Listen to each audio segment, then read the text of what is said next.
Well, I don't know if you can tell, but it is a beautiful day in the neighborhood and a pretty special morning at Antelope Lake here. And I've got this fly rod I got to try out today for a little bit. I put a couple pictures on my Facebook page of this thing, but I had a friend who sold me this vintage bamboo fly rod, and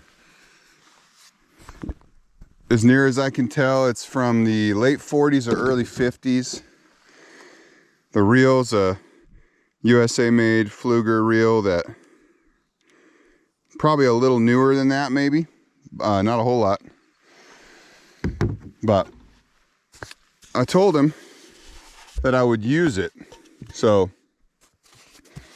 that's why he sold it to me, because he said he wasn't going to, and he knew it, and the guy that he got it from would want it to be used. So we're gonna do it. But it's a South Bend rod, beautiful bamboo rod. Apparently the South Bend company started using these more rectangular logos just after World War II. So you're looking at a post-World War II rod from somewhere in the late 40s to early 50s. There's not a whole lot of topwater action, as they say, just yet. So might wind up sinking some stuff, the nymphs or something. So anyway, we'll play with it. But look at this thing. It's a thing of beauty. You gotta wonder how long since it's been used, you know? When was this last used and where? It's just cool history.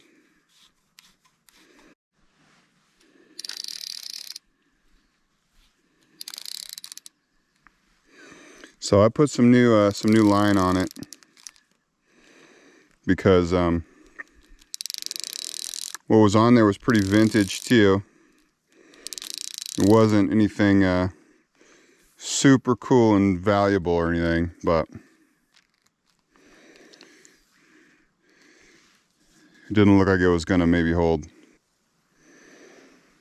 And for the purists out there, yeah, I'm using a tapered, pre-made, easy leader. I've tied my own leaders, but I got some of these laying around, and I'm like, make it easy on yourself. You know, everybody talks about how you don't want knots, you want tiny little knots, because you want all that energy of the cast to transfer to the fly, you know. And then we make these leaders with all these knots, and that's somehow better than this magical tapered stuff. I don't know. I don't know if I buy that.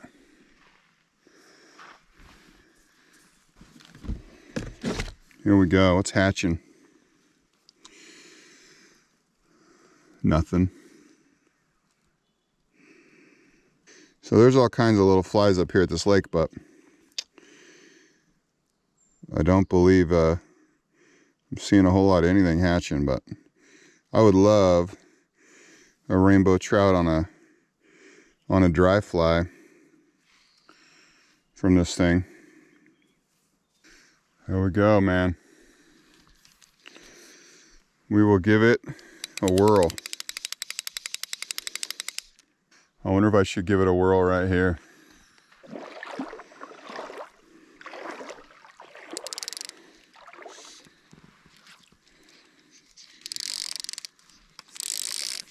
It's a cool sound, isn't it?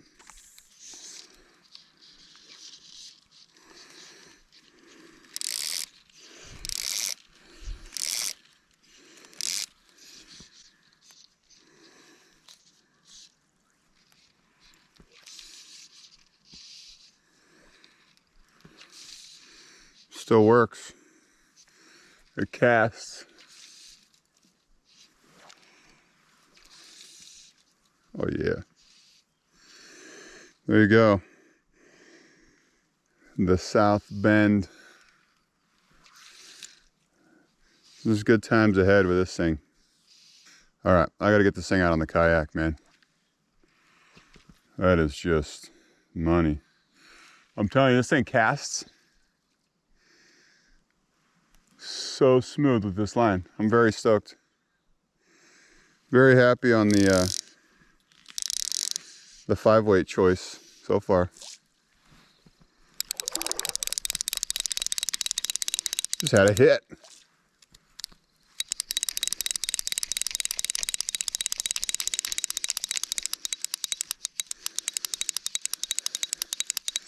The magic has happened already, people. Oh man, how fun is that? It's gonna be little.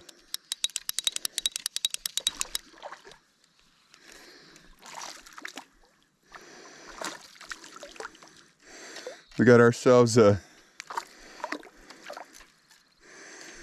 little bass. First fish.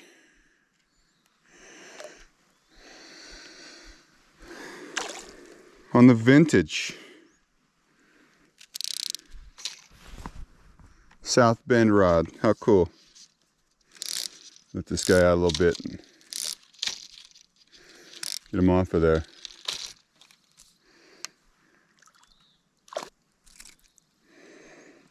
There you go. Maybe bigger would have been a little better, but the beginning of the era.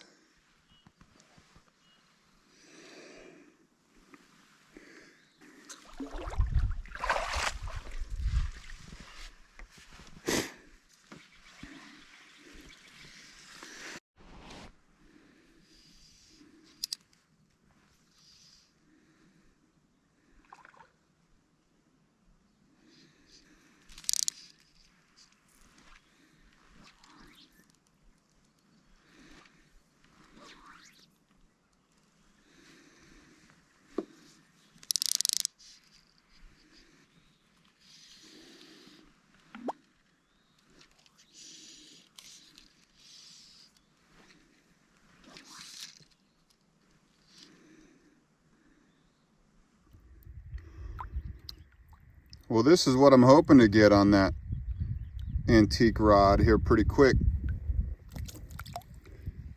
But nobody's on the surface, man. I'm using lead core line, and what am I in? I'm in 31 feet of water. I'm catching these guys like probably down to like 25 feet.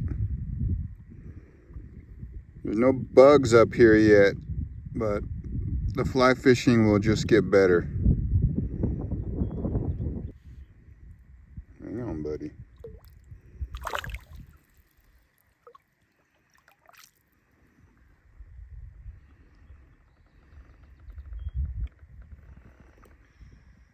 Good day.